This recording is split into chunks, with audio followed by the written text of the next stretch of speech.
flattened structure.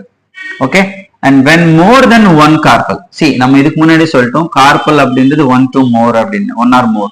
அப்படி பார்க்கும்போது if the more than one carpel is present, they may be free, தனித்தனியாவும் இருக்கலாம், ஃபியூஸ்டாவும் இருக்கலாம். So இப்போ ஃப்ரீயா இருக்கிறத நம்ம என்ன சொல்றோம்னா அப்போகார்பஸ் அப்படின்னு சொல்றோம். ஸோ ஞாபகம் வச்சுக்கோங்க, இந்த இடத்துல கைனீஷியம்ல ஓவியூல்ஸ் அப்படின்னு நம்ம பாக்குறதுக்கு முன்னாடி கார்பல்ஸ் என்ன ஞாபகம் வச்சுக்கணும். அப்போ கார்பல்ஸ்ன்றதுல மோர் தென் ஒன் இருந்து எல்லாம் வந்து ஃப்ரீயா இருந்தா அதுக்கு பேர் அப்போகார்பஸ்.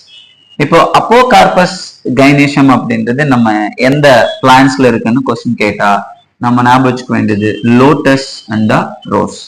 ஸோ இந்த இடத்துல நீங்க நோட் பண்ணணும், அப்போகார்பஸ் அப்படின்னு சொல்லும்போது லோட்டஸ் அண்ட் ரோஸ். ஸோ இந்த ரெண்டு பிளான்ட்டையும் ஞாபகம் வச்சுக்கோங்க. Okay, right. அண்ட் அதை நம்ம அப்போகார்பஸ் சொல்றோம். They are